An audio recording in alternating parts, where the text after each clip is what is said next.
성경 말씀 창세기 11장 10절부터 26절까지 한 절씩 교독하겠습니다. 창세기 11장 10절부터 26절입니다. 찾으셨으면 11장 10절을 제가 먼저 26절까지 한 절씩 교독하겠습니다. 셈의 조건은 이러하니라. 셈은 100세 곧 홍수 후 2년에 아르박삿을 낳았고 아르박삿은 35세에 셀라를 낳았고 셀라는 30세에 에벨을 낳았고 에벨은 34세에 벨렉을 낳았고 벨렉은 30세에 루우를 낳았고 루우는 32세에 수룩을 낳았고 수룩은 30세에 나홀을 낳았고 나홀은 29세에 데라를 낳았고 읽겠습니다. 데라는 70세에 아브람과 나홀과 하란을 낳았더라. 네. 오늘 우리가 읽은 본문은 노아의 세 아들 가운데서 셈의 족보입니다. 족보가 또 나왔는데요. 성경은 제가 쓴 것이 아닌데 족보가 나올 때마다 여러분들한테 면목이 없습니다. 읽으시기도 힘드시겠지만 사실 어떤 사건이 있어야 좀 제가 재밌게 여기서 설교를 할 수 있을 텐데 설교하기도 족보는 굉장히 좀 어렵습니다. 그래서 좀 넘어갈까 하는 강렬한 유혹을 느꼈는데 우리가 또 이번 기회 아니면 언제 또 창세기에 나오는 족보들을 또 하나하나 살펴보겠습니다. 그래서 조금 난해할 수도 있겠지만 이 족보를 통하여서 우리들에게 하나님께서 알게 해주신 뜻이 무엇인지를 우리가 생각해보는 시간을 같이 갖도록 하겠습니다. 노아의 세 아들 가운데서 셈의 족보는 이 11장 말고 바벨 사건이 있기 직전인 10장에서도 한번 나온 적이 있습니다. 그 족보와 이 족보는 근본적으로 이제 비슷한데 몇 가지 차이점이 있습니다. 두 가지 차이점이 있는데 바벨 사건이 이전에 나왔던 족보에서 이 셈의 후손들은 몇 살까지 살았다는 기록이 없이 그냥 살다가 죽었다, 누구를 낳았다 이런 기록만 있습니다. 그런데 11장에 나오는 이 셈의 족보는 몇 살까지 살았다라는 기록이 있어서 홍수 이후에 사람의 수명이 급격하게 줄어들고 있음을 우리가 알게 되죠. 그리고 또 하나는 셈의 후손 가운데서 에벨이라는 사람이 있고 그 에벨에게는 두 아들이 있습니다. 이제 벨렉과 욥단인데 바벨 사건 이전에 기록된 그 족보에는 그 에벨의 아들인 욥단의 그 후손들의 이름이 기록되어 있고 오늘 우리가 읽은 이 11장에 있는 셈의 족보에는 에벨의 아들 가운데서 욥단이 아닌 그 벨렉의 그 후손들의 이름이 기록되어 있습니다. 이것이 의미하는 바는 무엇이냐면 하나님께서 하나님의 뜻을 이루기 위해서 택하신 하나님의 백성의 그 범위가 점점 좁아지고 있다는 겁니다. 노아로부터 셈, 그리고 셈으로부터 벨렉, 그리고 그 후손으로 이제 이어지는 이 하나님께서 경건하게 유지하시는 이제 혈통이 하나님의 뜻을 이루어가고 있는데 그 범위가 점점 좁아지고 있음을 의미하고 있습니다. 만약에 여기에 있는 이 후손들이 이 실제로 셈의 그 후손들을 모두 다 기록한 것이라고 한다면 재미있는 몇 가지 사실들이 드러나는데요. 노아 같은 경우에는 이 족보가 끝나는 순간까지 살아있게 됩니다.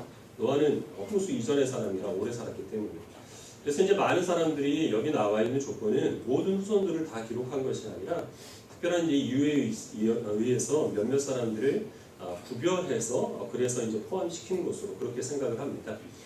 주로 이 숫자를 맞추기 위함인데 그래서 이제 여기 있는 계보대로 한다고 한다면 아담의 20대손 그리고 노아의 10대손 세상이 나뉘어지게 되는 벨렉의 7대손인 어떤 한 특별한 인물에 이 족보의 초점이 집중되게 됩니다. 그 사람이 누구냐면 이제 마지막 26절에 나오는 데라의 아들 아브람이라는 사람이죠.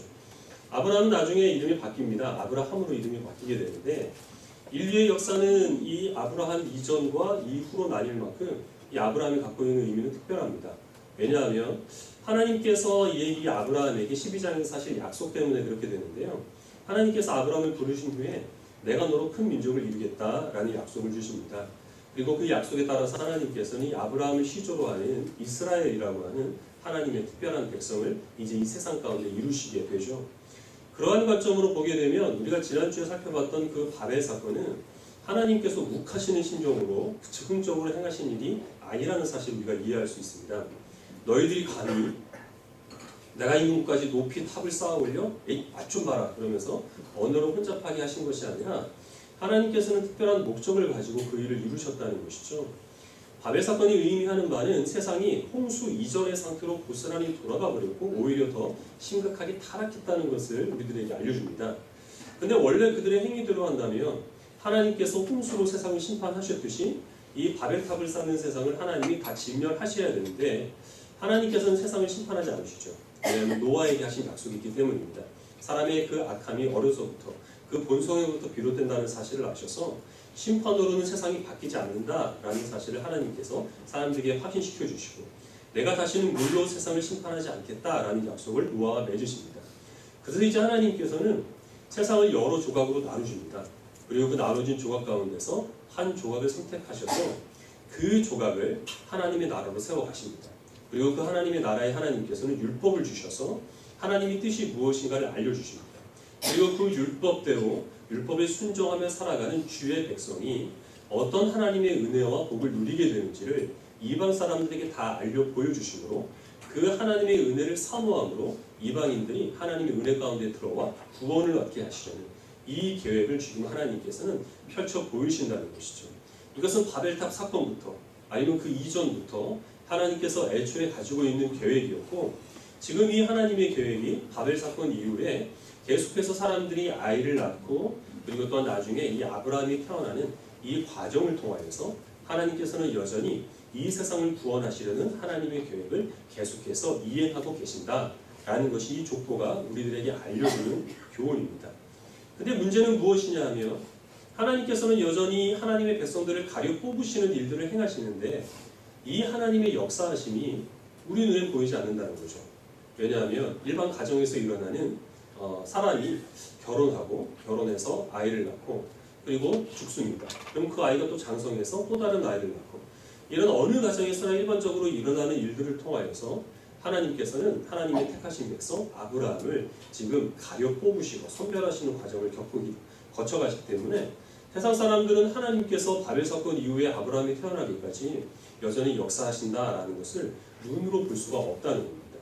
이것은 하나님께서 세상을 통치하시는 방법, 하나님이 세상을 다스리시는 방법이 어떠한가라는 것을 우리들에게 보여주는데 하나님께서는 오랜 기간에 걸쳐서 사람의 눈에 띄지 않게 은밀히 역사하신다. 이것이 바로 하나님의 통치 원리입니다.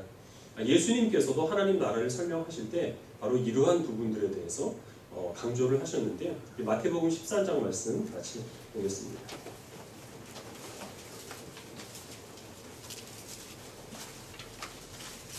마태복음 13장 24절부터 30절까지 말씀입니다.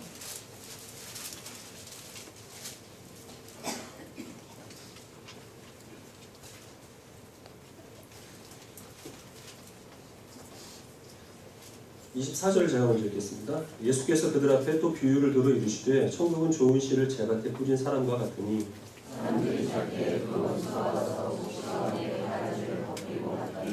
싹이 나고 결실할 때에 가라지도 보이거늘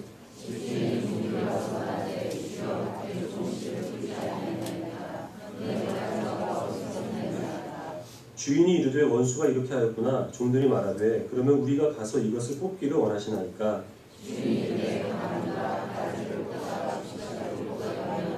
듣겠습니다. 둘 다 추수 때까지 함께 자라겠다. 추수 때에 내가 추수꾼들에게 말하기를 가라지는 먼저 거두어 불사르게 담으로 묶고 곡식은 모아 내 곡간에 넣으라 하리라.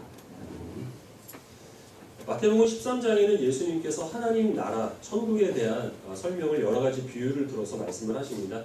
여기서 말하고 있는 천국은 우리가 죽어서 가는 그 나라를 뜻하기보다는 하나님께서 이 세상을 다스리시는 통치 원리, 이것을 의미하는데 하나님께서 세상을 다스리시는 통치 원리는 은밀하게 그리고 오랜 기간에 걸쳐 이루어진다. 이것입니다. 먼저 여기에서 우리가 읽은 이 비유는 알곡과 가라지 비유라고 우리가 잘 알고 있는 내용이죠. 하나님을 상징하는 이 밭의 주인이 자기 밭에다가 좋은 씨앗을 뿌립니다. 싹이 날 때쯤 돼서 종들이 가서 보니까 거기에는 알곡만 자라고 있는 것이 아니라 가라지까지 함께 자라고 있었던 것이죠. 어떤 왼수가 한밤중에 와서 알곡 사이에 가라지 씨를 덧뿌린 겁니다. 그래서 종들이 이 가라지를 우리가 당장 뽑아버릴까요? 이렇게 얘기를 했는데 이 주인은 그냥 두라 라고 얘기를 합니다. 가라지를 뽑다가 곡식까지 함께 뽑을까 염려하노라 라고 이렇게 얘기를 하면서 그러나 그만두라는 것이 계속해서 방관해 두라 라는 것이 아니라 추수 때까지 기다리자고 하는 것이죠. 추수 때가 되면 이 알곡들은 모아서 내 곳간에 들이게 될 것이고 가라지는 또 따로 모아서 그것들은 이제 불태우게 될 것이니까 그때까지 내버려 두자. 그러나 그때까지 내버려 둔다는 것이 주인이 이 밭을 방관해 둔다는 것은 아닙니다. 계속해서 알곡들을 보살피고 그리고 또 어느 것이 알곡이고 어느 것이 가라지를 분별하는 일들을 추수 때까지 계속하게 된다는 것이죠. 그런데 그 기간은 상당히 오래 걸립니다. 그래서 추수 때까지는 한동안 이 알곡은 가라지 틈 사이에서 함께 공존하는 기간을 보내야 되는데 곡식이 더 드세겠습니까? 가라지가 더 드세겠습니까? 가라지가 드세죠. 그래서 그 중에서 이 가라지 때문에 많은 피해나 아니면 손해를 입게 되는 일들이 알곡들에게는 분명히 있게 될 겁니다. 그러나 추수 때에는 반드시 주인이 이 가라지 때로부터 우리를 따로 구별하여서 하나님의 나라, 즉 곳간에 우리를 들여보내실 것을 믿고 소망하는 마음으로 그 시간을 지내야 될 것을, 그것이 바로 우리 그리스도인들이 해야 될 일들이라고 하는 것이죠. 뒤에 이어지는 겨자씨 비유 그리고 누룩 비유도 같은 내용입니다. 겨자씨가 흙 안에 섞여 있을 때, 그 누룩이 밀가루 틈 안에 들어 있을 때 바로 그때 그것을 구별해낼 수 있는 사람은 없습니다. 거기에는 다 똑같은 그런 환경에서 눈에 띄지 않게 겨자씨와 그리고 누룩이 존재하고 있기 때문이죠. 그러나 시간이 지나게 되면 그 겨자씨는 나무가 됩니다. 그리고 누룩은 밀가루를 부풀려서 빵을 만들게 됩니다. 그때가 되면 바로 거기에 겨자씨가 있었구나, 그리고 거기에 누룩이 있었구나 하는 사실을 사람들이 알게 됩니다. 그리고 사람들이 자기가 인식하지 못하고 있는 동안에도 겨자씨는 열심히 성장을 하고 있었고 자기가 눈치채지 못하고 있는 바로 그 순간에도 이 누룩은 열심히 밀가루를 부풀렸다는 사실을 결과가 드러내는 그때 바로 알게 되는 것이죠. 하나님 나라가 이와 같습니다. 우리의 눈으로 보이지 않고 우리가 인식할 수 없습니다. 그러나 하나님께서는 여전히 다스리시고 통치하시고 역사하신다는 것이죠. 우리 신자들은 그런 믿음을 가지고 인내함으로 세상을 살아가야 되는데 문제는 무엇이냐 하면 가라지가 너무 드셉니다. 우리가 신자로 살아가기에는 하나님께서 정말 우리를 보살피시고 우리를 향한 장래를 예비하여 주시는가라는 그 증거가 쉽게 눈에 드러나지 않기 때문에 우리들은 하나님께서 세상을 이렇게 통치하시고 다스리시는 부분에 대해서 적지 않게 불만을 가질 때가 있다고 하는 것이죠. 최근에 개봉한 영화 중에서 곡성이라는 영화가 있는데요. 지금부터 말씀드리는 내용은 영화에 스포일러가 포함되어 있으니까 나중에 영화를 보실 분들은 잘 여러분들이 가려서 들으세요. 자체적으로 음소거하시고. 영화의 내용은 이 전라도 곡성의 그 마을에서 어떤 그 이상한 사건들이 계속 일어납니다. 한 가족이 자기 가족들에 의해서 계속 살해를 당하는, 그래서 한 가족이 몰살당하는 그런 이제 비극들이 일어나게 되는데 마을 사람들은 그 마을에 얼마 전에 들어온 일본 사람 때문에 이 일이 일어나는 것이다 라고 이제 그 사람을 의심하게 됩니다. 주인공이 경찰인데 경찰이 그 일본 사람이 사는 집에 찾아가 봅니다. 그래서 여러 가지 수상한 징후들을 발견을 하게 되죠. 그런데 이제 그 후로부터 이 주인공의 딸이 자꾸 이제 이상한 변화를, 자꾸 난폭해지는, 그리고 이상한 이야기를 하는 그런 변화가 이제 드러나게 되죠. 거기에서 우리가 이제 방송에서도 요즘 가끔 듣는 유행어 무엇이 중한디라고 하는 이 유행어, 그 명대사가 거기에 나오게 되는데요. 그래서 이 일을 해결하기 위해서 이 경찰이 무당을 끌어들이고 그리고 이제 마을에 있는 어떤 정체불명의 젊은 여자가 또 이제 다가오게 되고, 그래서 정말 누가 이 모든 비극의 원흉이고 정말 누가 자기를 돕는 사람인지 모호한 가운데 현혹시키는 가운데 영화가 계속 이제 진행이 됩니다.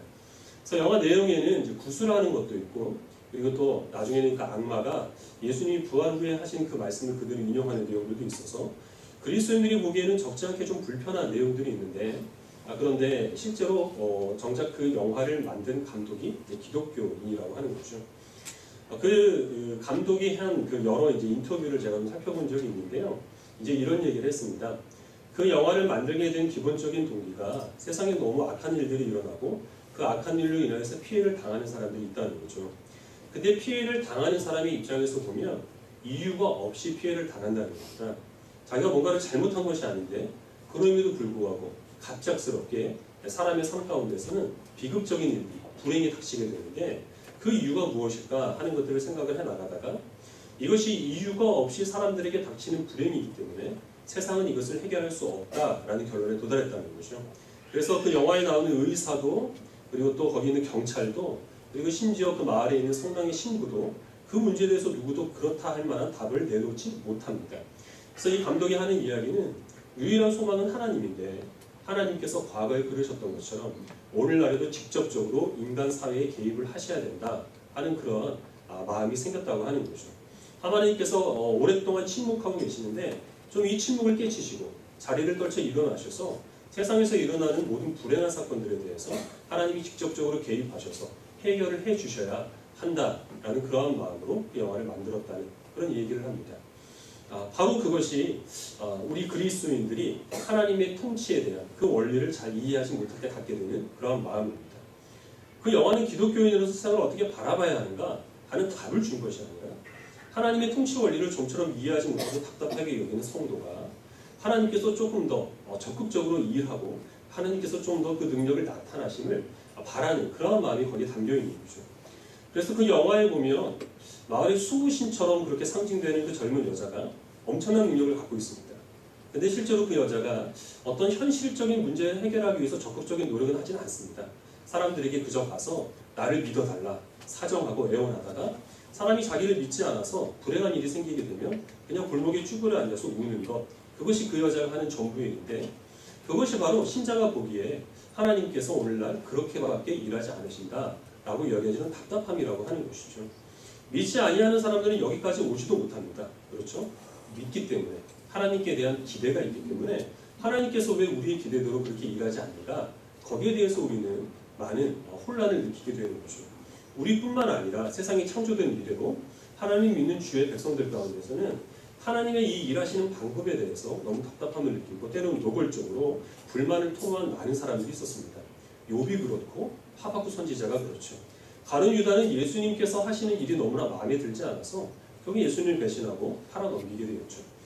우리는 우리 이 시간에 시편을 통하여서 우리 아삽이라는 사람이 가졌던 이 하나님의 일하시는 방법에 대한 불만을 같이 보도록 하겠습니다. 시편 73편입니다.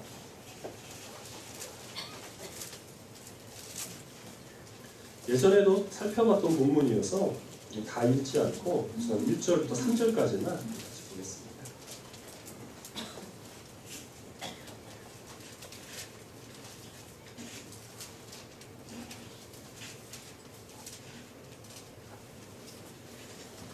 (1절부터) 3절까지 제가 1절을 먼저 읽고 2절을 함께 읽고 교독을 하겠습니다.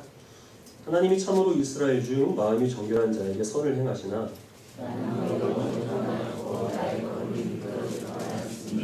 읽겠습니다. 이는 내가 아들의 형통함을 보고 오만한 자를 질투하였습니다. 이 말씀은 세번역으로 보면 조금 더 실감이 나는데요. 대략 이런 내용입니다. 내가 알기로 하나님은 마음이 정결한 사람에게 복을 주시는 그런 하나님으로 알고 있는데 내가 정작 세상에 나가보니까 세상에서 일어난 일 때문에 내가 놀라 자빠지겠구나. 대략 이제 이런 내용. 왜 놀라 자빠질 지경이 되느냐면 나쁜 놈들이 더 잘 산다는 거죠.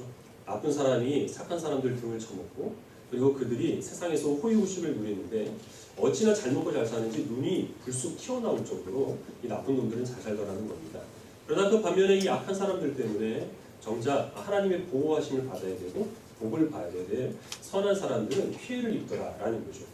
뒤 이어지는 내용들을 보면 액션 영화의 주인공은 결국에는 악당을 응징하죠. 근데 하나님께서 하시는 일은 그 액션 영화의 주인공만도 못합니다. 세상에서 나쁜 짓을 하다가 호의호식을 하는 사람들은 죽을 때까지 평안하게 눈을 감게 되고 반대로 착한 사람들은 죽을 때도 비참하게 죽더라. 그런 것을 생각을 하다 보니까 내가 왜 하나님을 믿어야 되는지, 내가 이 험한 세상 가운데서 내가 그리스도인으로 살아가기 위해서 힘을 써야 되는지 그 명분을 찾지 못하는 것이 이 시편 기자 아삽의 고민입니다. 그런 고민을 가지고 내가 이제는 정말 하나님을 떠날까? 내가 이제는 더 이상 성도로 살아가는 이 길을 포기할까 하는 그런 번민에 휩싸여 있을 때 하나님께 나아갑니다. 성전에 들어가게 되죠. 우리 같이 16절부터 또 20절까지 읽도록 하겠습니다. 16절을 제가 읽겠습니다. 내가 어쩌면 이를 알까 하여 생각한즉 그것이 내게 심한 고통이 되었더니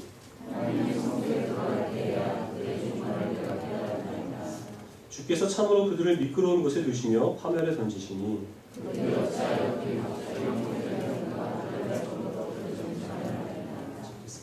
주여 사람이 깬 후에는 꿈을 무시함 같이 주께서 깨신 후에는 그들의 형상을 멸시하리이다. 아삽이 성전에 들어가서 하나님의 영광을 보고 하나님의 말씀을 듣자 하나님께서 그에게 깨우침을 주시는데 그것은 이 세상이 전부가 아니라는 것입니다.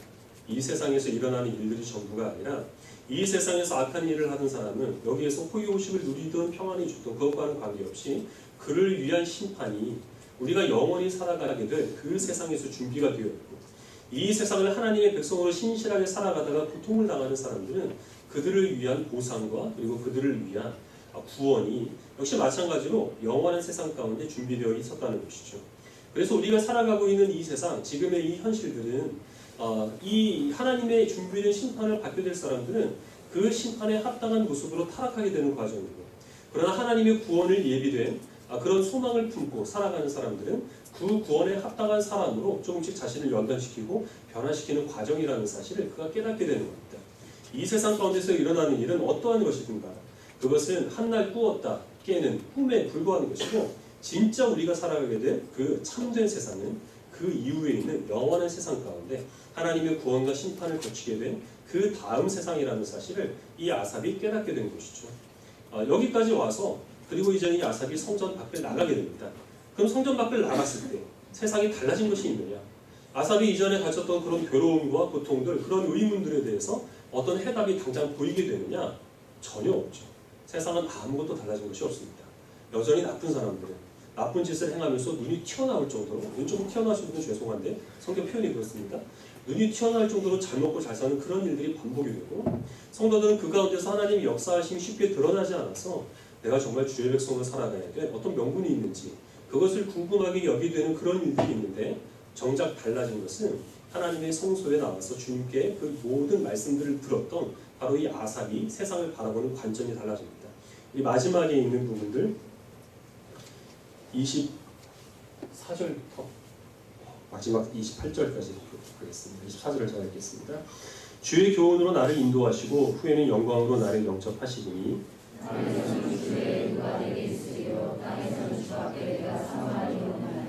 내 육체와 마음은 쇠약하나 하나님은 내 마음의 반석이시오 영원한 분기이시라.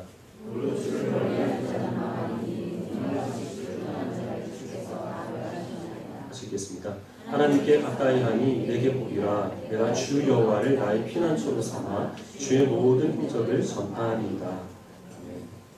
가라지가 무성한 세상 가운데서 하나님께서 심으신 알곡으로 살아가는 것이 너무 힘겨워서 그것이 자기의 마음과 그리고 몸을 쇠약하게 한다는 겁니다.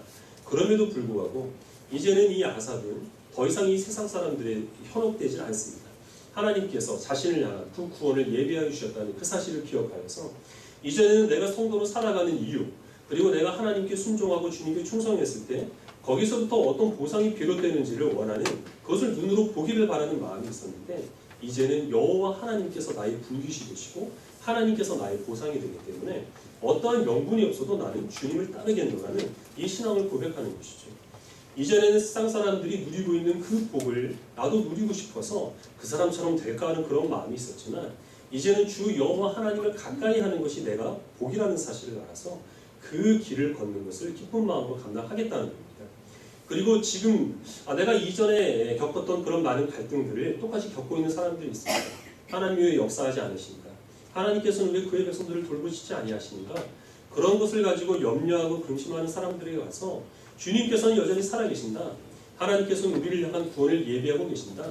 주님께서는 여전히 우리를 보살피시고 인도하시며 우리가 알지 못하는 가운데서 주의 뜻을 펼쳐 보이신다는 이 주의 행적을 널리 알리는 일을 자기의 사명으로 알고 살아가겠다 하는 그 고백을 지금 이 시편에서 남기게 되는 것이죠. 성전에 들어가기 전까지가 바로 이 아삽이 곡성까지 온 겁니다. 거기에서 그가 갈등하고 고민하고 끝났다고 한다면 이 시편 말씀은 기록될 수가 없었던 겁니다. 어찌됐든 간에 하나님께 나와서 주님께 자기의 모든 의문과 그리고 두려움들을 내려놓았기 때문에 아삽은 하나님의 말씀을 들을 수가 있었고, 달라진 것 없는 이 세상 가운데서도 그가 성도로 살아가고자 하는 그의 사명이 무엇인지를 분별하여 알아 주의 길을 걷는 담대함을 얻게 되었다는 것이죠. 우리들의 삶 속에서 하나님께서 정말 내 삶 가운데서 직접적으로 개입하여 주셨다, 하나님이 나를 인도하신다라는 것을 눈으로 볼 수 있는 증거로 여러분들이 확인하는 것이 인생에 있어서 몇 번이나 됩니까? 사실 많아야 두세 번입니다. 더 많을 수도 있겠죠. 그러나 전혀 없을 수도 있습니다. 근데 이게 비정상적인 것은 아니라는 것이죠. 이 족보를 통하여서 하나님께서 우리들에게 알게 해주신 것은 사실은 이것은 아담으로부터 거슬러 올라가는 것인데, 아담의 후손 가운데서 하나님은 셋을 셋의 후손 가운데서 노아를, 그리고 노아의 후손 가운데서 하나님은 셈의 자손 가운데서 하나님은 아브라함을, 그리고 이제 이후로는 아브라함의 자손 가운데서 이삭을, 그리고 또 야곱을 계속해서 가려 뽑으시는 일들을 행하고 계십니다. 그러면 우리들이 우리의 삶 속에서 하나님이 강력하게 역사하신다라는 것을 무엇을 통해 알 수 있나요? 여러분들이 이 자리에 와서 예배를 드리고, 예배를 드리기 전에 사도신경을 고백하는 것으로 여러분들은 내 삶 속에서 하나님께서 강력하게 역사하신다는 사실을 무엇으로도 이 믿음을 부인할 수 없을 정도로 강력하게 확인할 수 있는 겁니다. 세상에 살아가는 사람들이 점점 더 하나님을 멀리하고 우리가 믿고 있는 기독교 신앙을 부인할수록 우리는 더욱더 이 많은 사람들 가운데서 우리를 고르고 고르시며 가려 뽑으신 하나님의 전능하신 손길이 우리를 붙들고 계시고 우리들에게 믿음을 허락하여 주셨음에 대해서 우리는 감사할 수 있는 것이죠. 세상을 돌아보면 정말 같은 믿음을 가지고 있는 사람들이 얼마 없습니다. 그래서 우리들은 갈멜산 전투를 마친 엘리야와 같이 하나님 편드는 사람은 나밖에 없습니다. 내가 하나님께 대해서 열심을 냈는데 하나님은 왜 나에게 하나님의 능력을 보여주지 않으십니까? 이런 마음을 가지고 나올 수가 있습니다. 그러나 하나님께서는 우리가 이 자리에 와서 예배를 드리는 그리스도인으로 살아가는 것으로 여전히 우리 속에서 하나님께서는 하나님의 강한 손과 펴신 발로 역사하신다는 사실을 우리들에게 확신시켜 주시는 것이죠.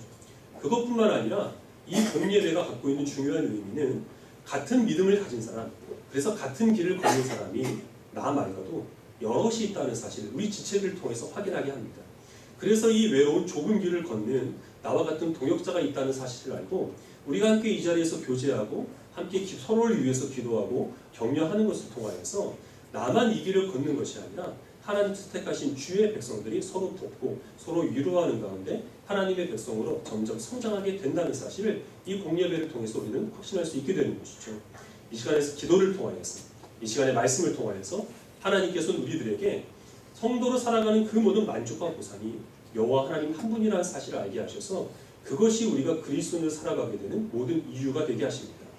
주의 모든 행적들을 널리 전파하는 그 사명을 우리들에게 알려주시고 우리가 세상을 살아가면서 만나는 그런 모든 사람들에게 우리가 어떻게 이 주의 행적들을 전해야 할지를 하나님께서는 말씀 가운데, 기도하는 가운데 그 지혜와 능력들을 허락하여 주십니다. 그것이 이 공예배가 갖고 있는 중요한 의미가 된다는 것이죠. 점점 교회가 세상 가운데서 빛과 소금의 역할을 감당하지 못하는 것으로 인하여서 신앙생활하지 않고 살아가는 그리스도인들이 많이 있습니다. 교회를 다니지 않고 나는 예수님을 믿기 때문에 그 믿음으로 나는 얼마든지 세상에서 빛과 소금으로 살아갈 수 있다라고 여기는 것은 자신을 너무 과대평가하는 겁니다. 세상은 험합니다. 우리와 같은 아이곡들이 살아가기에는 가라지와 같은 이 세상이 너무나 힘겹게 여겨집니다. 우리 스스로는 나는 그리스도인으로 생각을 하지만 그러나 어느 순간부터인가 우리는 가라지를 닮아 있으면서도 나는 여전히 알곡이다 착각하고 살아가기 딱 쉬운 것이 이 악한 세상의 그런 모습들입니다. 우리가 이 험한 세상을 살아가기 위해서는 마치 포유동물인 고래가 물속을 살아가지만 그러나 물 밖으로 나와서 호흡을 해야 하는 것처럼 우리는 늘 정해진 시간에 주님께 나와서 예배를 드리고 하나님께 우리에게 주시는, 하나님께서 우리들에게 주시는 그 말씀을 듣고 우리의 마음을 하나님께 아뢰는 이 예배를 우리는 귀하게 여겨야 한다는 것이죠. 그것들을 꼭 기억하시길 바랍니다. 혹시나 자신의 삶 가운데서 하나님의 역사하심이 쉽게 드러나지 않아서 외로움을 느끼거나 낙심하고 있는 그런 심정들이 있다면 다시 성경으로 그 시선을 돌려보시길 바랍니다. 바벨탑을 세운 이후에 이 아브라함이 탄생하기 전까지 그때 그 완악한 세상보다 그래도 이 세상은 조금은 덜 타락했습니다. 예수님께서 십자가에 못 박혀서 죽으셨을 때 그때의 상황보다 우리가 살아가고 있는 이 세상은 신앙적으로 조금은 덜 열악합니다. 그때도 하나님께서는 열심히 주의 뜻을 펼쳐보시고 우리가 보지 못하는 상황 가운데서 하나님은 일하셨듯이 하나님께서는 지금도 여전히 우리의 삶 속에서 살아서 역사하신다는 사실을 믿으시길 바랍니다. 우리가 살아가고 있는 이 인생길은 위에 있는 구원과 심판을 예비하는 과정이라는 사실을 기억하셔서 추수 때 우리가 하나님 나라에 귀한 알곡이 되어서 들어가게 될 그날을 기억하시면서 건강한 곡식으로 자라날 수 있는 지혜로운 주의 백성들이 되시기를 간절히 소원합니다. 기도하겠습니다.